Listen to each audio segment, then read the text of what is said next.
Welcome back to the channel, everybody. I am Auphanim. So we're going to begin here today on Ripple.com.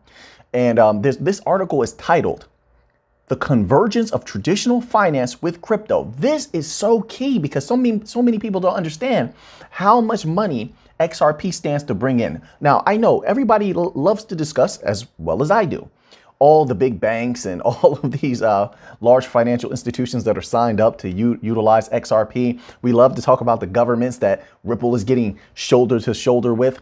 All of those are great developments. But like I said, I like to make money from the top and the bottom. Never forget that. We make money in all possible ways.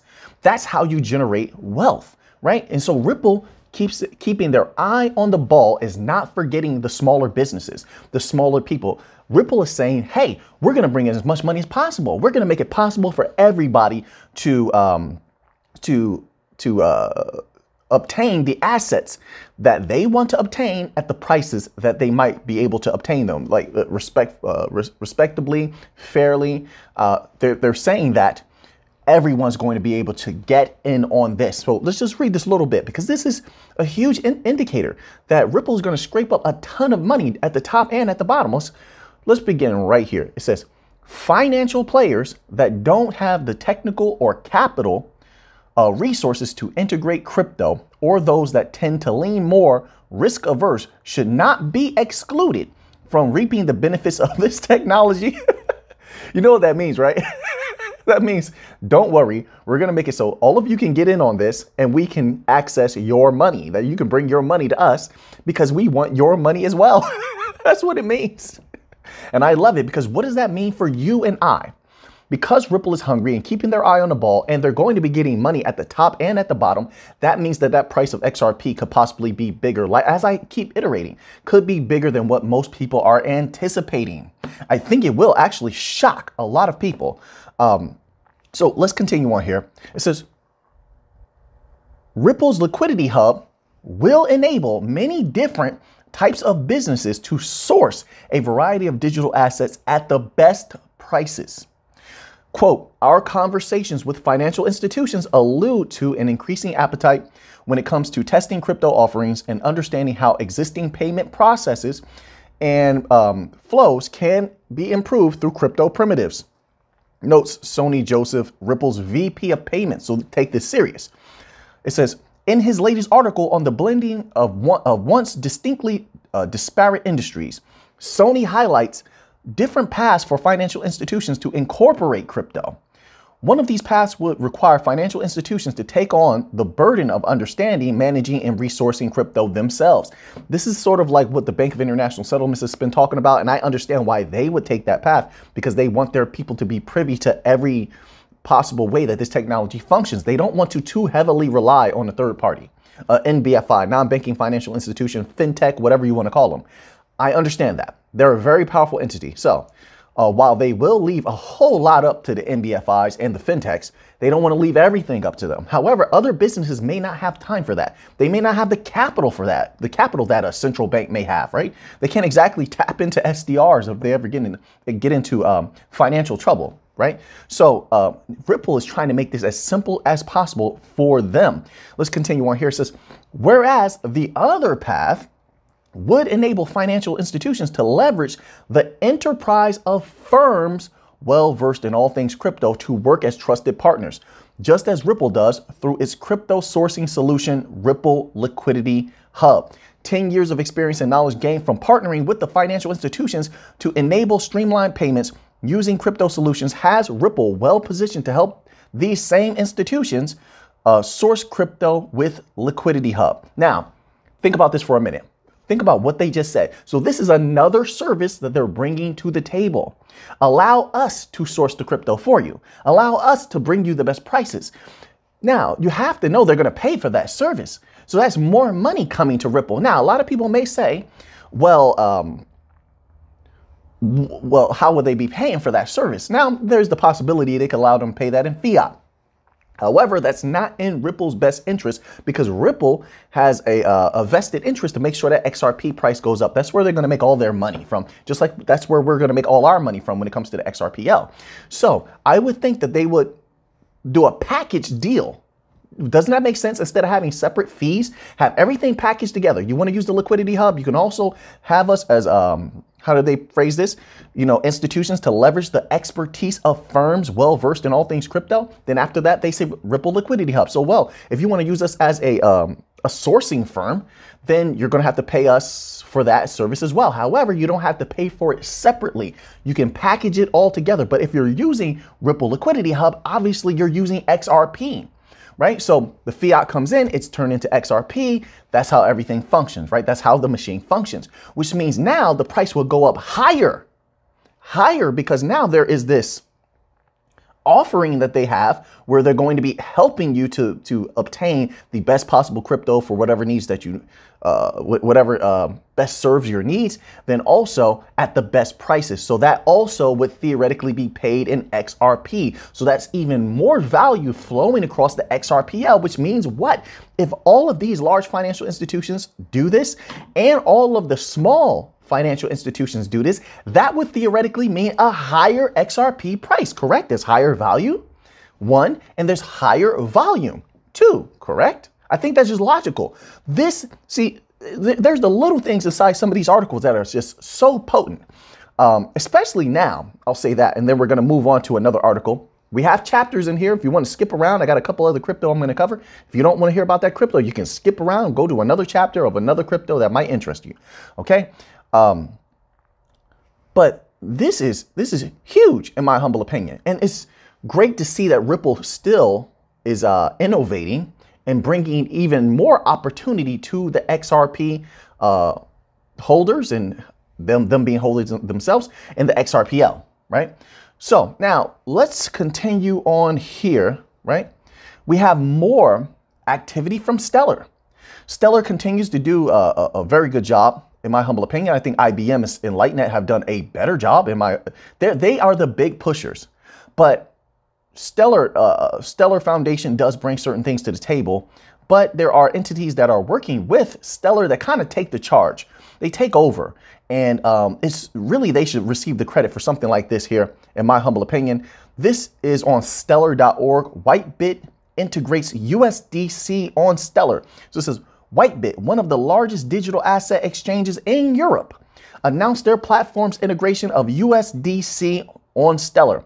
With this launch, Whitebit joins a growing list of exchanges, enabling the deposit and withdrawal of USDC on Stellar for users in Europe. This is huge. This is good. We need everyone in as many places as possible using, it doesn't matter if they use XLM, USDC, either way, they have to use XLM, right? The transaction fees are in XLM. The congestion on the network will cause surge pricing. Don't ever forget it. Surge pricing. So we need as much congestion as possible. We need as much traffic as possible. So then what does congestion do? So then once the network is experiencing congestion, if I'm saying this accurately, you could always go to Stellar.org and read about surge pricing, right? Then whoever has the highest value is prioritized, which incentivizes entities to send bigger amounts of money so that their transaction is prioritized. But a bigger transaction value also means what? A higher transaction fee. That's more XLM being used. And then when there's more XLM being used, it triggers surge pricing because of congestion. That XLM price goes up even more. This is what they don't tell everyone. This is part of what's going to make that price go up. So every little bit, every little thing like this that occurs, in my humble opinion, is very, very good. Let's just read just a little bit more. It says, this announcement is yet another example of the continuous growth of USDC on Stellar across a growing number of the world's digital asset platforms. With approximately 600 employees, Whitebit's exchange is designed to meet all KYC and AML requirements and is used by over 3 million customers. 3 million. We needed this. This is very good. And I'm very satisfied with that. I am. Continue to do a good job, Stellar. I mean, as long as it gets us to the money, then I'm very happy with that, right? So then we have just this little quote from Danelle Dixon says, this is an awesome step forward in the expansion and momentum of the Stellar ecosystem, unquote. I agree with that. 100%. I hope they continue to put in hard work. And like I said, we have IBM waiting in the wings to just knock it out the park. We are ISO compliant. KYC AML that's nothing. We are regulatory compliant. Look, the bank coins are the safest holes possible, in my opinion. XRP, XLM. I expect those prices to explode when the time is right. It's going to take some time. Always know that. It's not going to happen overnight. I expect everything to happen in degrees. Once again, I like to reiterate that. That's just my opinion, my humble opinion from the research that I've done. Could things go differently? Definitely. There's no guarantees in any of this. However, I do believe that the likelihood of there being a massive surge, and this is after a few parabolic runs, is when the central banks step in. If they choose, let's say, XLM to utilize that to any capacity, which some of the largest banks already have. So you had the oldest bank in Europe. I like to always say that. Make sure you go do that research also. The oldest bank in Europe issued their stable coin on Stellar, which shows the interest of large respected banks in using the Stellar platform, right? So at some point, when the large banks step in with XRP, XLM, Algorand, Hedera is also in there, right? Cello, those prices will rise dramatically. And I think that at least with a few of the bank coins, especially XRP, I do believe a lot of people will then be priced out, in my humble opinion. The amount of money that's going to be moving across some of these blockchains in the future, once all the infrastructures are set up, you have regulatory clarity, it's going to be unbelievable. And things are getting more and more serious. They're going to need interoperability. So they're going to need, I see interoperability working in a few ways. One, you need quant, something like quant. You need a bridgeless system that links the legacy system to the blockchains. But then you also need the blockchains to have interoperability. That's where you have this network of bank coins like XRP, XLM, Algorand that flow one into the other. I saw Cypherium, right, which was brought to us by one of our esteemed members. Cypherium put out a great article recently. Go onto their Cypherium Twitter and you can take a read of that. And they were talking about interoperability and how a lot of the CBDCs are actually, with the systems they're setting up, they're actually very isolated, right? So, Cypherium is working with the Fed. They've been advisors on many powerful councils, not just advisors. I think they're the founders of some of these powerful councils. Cypherium blockchain is one of the most powerful entities right now. However, anyway, they were saying how isolated these CBDCs are, and they're going to need interoperability with each other. And that's where I think is one of the key points where you have XLM and XRP can flow seamlessly one into the other. Algorand, XLM, XRP flow seamlessly one into the other, right? Agnostic bridge currencies. So you need something like that, but then you also need something like quant. Quant can bring everything together by itself, truth be told, but it's just a matter, we have to wait to see how everything works. It doesn't really matter to us because we're well diversified. We hold all of these bank coins we're holding. So any of them that takes off, we're going to see a healthy sum of money. And that's why it's good to be diversified, because you never know what decision the banks are going to make definitively. Right? We can only assume, but we're basing our assumptions off of research. However, to be well diversified, so maybe, for instance, I'll just take myself. I'm deep in XLM, deep in XRP, deep in Algorand, deep in Hedera. So it doesn't matter which one goes off. Let's say one doesn't go off or doesn't go off as fast. There's the potentiality for another one to take off like a rocket, right? So that's why diversification is very important in my humble opinion. Now, I'm only speaking on the bank coins. I have nothing to do with that other crypto, like all those other cryptos. When there is time, and right now, just my humble opinion, I haven't seen too many safe things. Money is a delicate thing right now because there's so many hacks. Be careful of that too. There's so many exchanges getting hacked and bridges getting hacked. There was an article I read recently. There was a heist of something. It was one of those big regular crypto, and they stole like hundreds of millions of dollars from that particular crypto. Unbelievable. So, some of those plays, some of those quick money plays are just They're not safe right now. Be very careful with your money. Do your research. Learn how secure these things are that you're putting your money into. That's what I would do first. So I'm not speaking, I don't like to speak on non-bank coin crypto. The bank coins are super safe, like XDC. XDC has military grade security. Military grade. Don't forget also XDC now has Overledger for it via Quant. Quant has access to over 500 banks.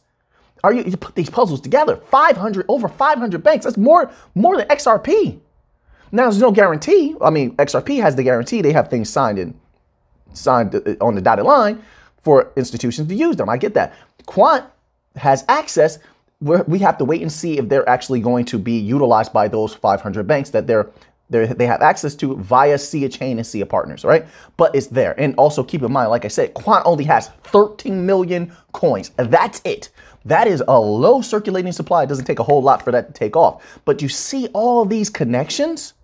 All the money is only flowing through a handful of crypto if everything goes according to plan. It's not financial advice. I'm not a financial advisor, but do your own research. I think you'll be comfortable with what you find. All this money, whatever trillions and I firmly believe is going to be trillions, that the bank coins are going to bring to themselves, to these blockchains and to holders, is only floating through a handful of coins. Not to mention, always keep in mind the possible crypto apocalypse, right? That the SEC wants to enact. Lots of crypto will be eliminated. They will be destroyed. And I think right now you're seeing so many fall through. You're seeing the halting of withdrawals for so many different blockchain companies. There already a lot of these companies are falling, right? So it won't take much to bring down the house of cards, so to speak. So just be very careful with your money. So then here we have an article on XDC, XZenFin. It seems like every day Zenfin is doing something huge. So there's a company called Impel, and then here's the article. It's titled, Impel launches next generation alternative to Swift, SEPA on the XDC network. So now it says, Impel service will run on the XDC network, a top 100 enterprise ready hybrid blockchain project for global trade and finance. Impel and XDC Network today announced the official launch of Impel, an alternative solutions platform for quickly and securing and sending ISO compliant financial messages. It includes the option to add XDC as collateral for instant settlement. That is amazing. XDC, keep doing a good job, please. Holy smoke. I can't even believe it's still at 2 cents. I really can't. It says to add XDC as collateral for instant settlement and bridge to the R3 platform for future-facing banks and fintechs. There you have it. Like I said, XDC come in, give Uncle Auphanim a hug. Welcome to the bank coin family officially. Oh man, money, money, money, money. Every day, Zenfin is doing something huge. It's some huge announcement. I love it. It says, our technology is easy for financial institutions to implement and will increase their ability to offer an improved customer service experience through more efficient and lower cost transactions. So listen, so now we have on the Zenfin network a Swift competitor, another bank coin that's offering a competitor to the Swift system. You know, Lightnet is using XLM for to create their own competitor. Their own offering against Swift. So this is huge news in my humble opinion. I hope Zenfin continues to do well. I enjoy watching this project and what they're going to be doing, and I think XDC will definitely be major in the future. So then we're going to end it off here with Vechain. I'm trying to keep this video a little bit shorter for everybody, which is difficult. I think I'm at my best in the longer videos, but I'm going to try to do everybody solid, keep it a little bit shorter today. Vechain Foundation and Supply@Me form strategic alliance to develop revolutionary Web3 inventory monetization system utilizing blockchain, NFT, and VUSD stablecoin technology. More expansion from Vechain. Vechain is another utility coin that is continuing to dominate every day. it has huge news coming out of it. Every week they're doing something.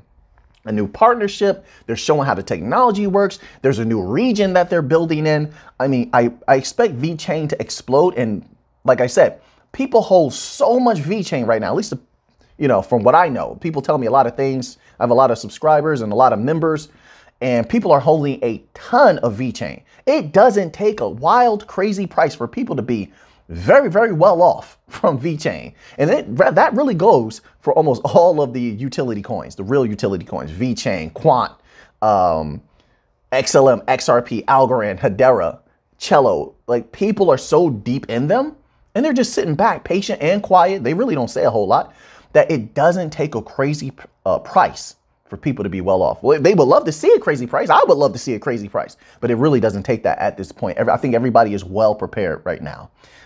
So there you have more big news from Vechain. Things are looking good for the utility coins. I can't wait for that utility era. We just have to make it through these rough patches. If everybody's strong enough, we make it through these rough patches, and then hopefully we see that bull run. People will take some good profits and things like that, and see some good returns on investment. They'll probably hold 50% of their bag, something like that, maybe even 75%, because people want to see that big money come in. They do. They want to see that big money come in when the banks step in. And that's going to be an amazing time period, in my humble opinion. So now that you have that information, what are you going to do with it? I know what I'm going to do with it. So until next time, let's get to the money.